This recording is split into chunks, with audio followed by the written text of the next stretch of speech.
जो कि इस मौके पे हुआ, जो 12 रबीउल अव्वल के हमारी बहुत ज़्यादा एक्टिविटीज़ होती हैं इस एरिया में ईद मिलादुल नबी के सिलसिले में।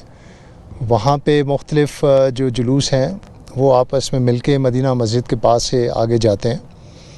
पुलिस की काफ़ी वहाँ डिप्लॉयमेंट मौजूद थी, लेकिन एक सुसाइड बॉम्बर वहाँ पे आए और वहाँ पे मौजूद डीएसपी एक सीनियर अफसर था, वो जिसने आगे बढ़ के रोकने की कोशिश की और उस पर सुसाइड बॉम्बर ने अपने आप को ब्लास्ट किया, जिससे हमारे डीएसपी मौके पे शहीद हो गए और 3 हमारे और पुलिस कांस्टेबल्स वहाँ ज़ख्मी हुए हैं। लेकिन चूँकि बहुत ज़्यादा लोगों की तादाद थी और ये अभी जुलूस का शुरू था जहाँ से सुसाइड बॉम्बर ने अंदर दाखिल होने की कोशिश की और बहुत ज़्यादा तादाद होने की वजह से जो उसके स्प्लिंटर लगे हैं उससे काफ़ी ज़्यादा और बेगुनाह शहरियों की शहादतें भी हुई हैं।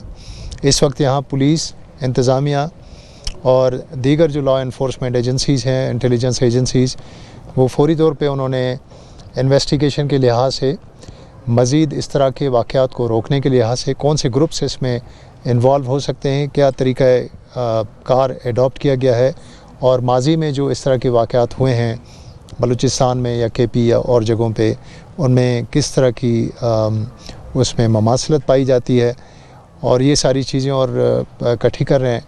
और कुछ बुनियादी तफ्तीश जो है उससे कुछ कंक्लूजन्स भी ड्रॉ किए हैं, कुछ चीज़ें भी हैं जो हमारे सामने आई हैं, जो कि इन्वेस्टिगेशन फ़िलहाल उस पर मज़ीद रोशनी डालना काबिल अज़ वक्त होगा।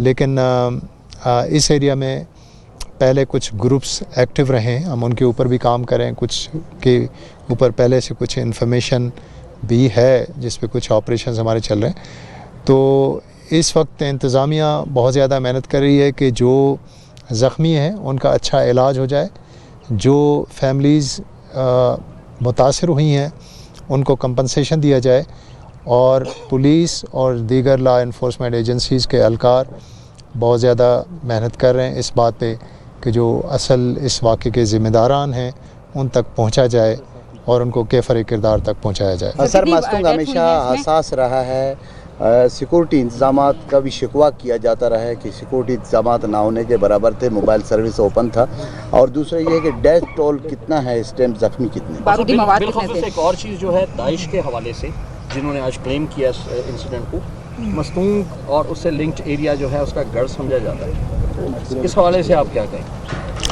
जी, माजी में इस इलाके में दाइश ने क्लेम्स किए हैं, लेकिन जब तक अभी मुसद्दिक़ का फॉर्मल कोई क्लेम नहीं आता या हमारी तफ्तीश में ये बात मुकम्मल तौर पे वाज़ेह नहीं हो जाती कि कौन सा ग्रुप इन्वॉल्व है, ये अभी चंद घंटे हुए हैं, बहुत क़ब्ल वक्त होगा। मेरा ख़्याल है कि हम फिंगर्स क्रॉस रखें और अपनी इन्वेस्टिगेशन को ओपन माइंड के साथ करते रहें ताकि जो भी ग्रुप इन्वॉल्व है उसको हम अनअर्थ कर सकें। इस वक्त तक तकरीबन 30 के करीब शहादतें हो चुकी हैं और इससे ज़्यादा होने का इम्कान भी है, क्योंकि बम ब्लास्ट के जो ज़ख्मी हैं बाज़ दफ़ा बर्न इंजरीज़ होती हैं और कुछ सीरियस हालत में कोयटा की तरफ मुंतकिल उनको रेफ़र भी किया गया है। तो देखते हैं, इसमें मज़ीद तफसीलात आपके साथ शेयर किए जाएंगे। और पुलिस की सिक्योरिटी, ये जो रबीउल अव्वल के मुख्तलिफ़ यहाँ पे होते हैं इंतज़ामात, हमारे पास कोई 85 के करीब एरियाज़ में बड़े बड़े इसके जुलूस थे जिनको सिक्योर किया गया। सबसे ज़्यादा कराची में थे। यहाँ पे भी आप देखें कि सुसाइड बॉम्बर के सामने पुलिस अपनी जान की कुर्बानी दे सकते हैं। उनको अंदर मस्जिद में जाने से, उनको जुलूस में अंदर बीच में जाने से रोक सकते हैं। ये चूँकि एक ऐसी जगह थी जहाँ बहुत सारे लोग अब जुलूस में शामिल भी हो रहे थे, तो वो इस वजह से नुकसान भी ज़्यादा हुआ है।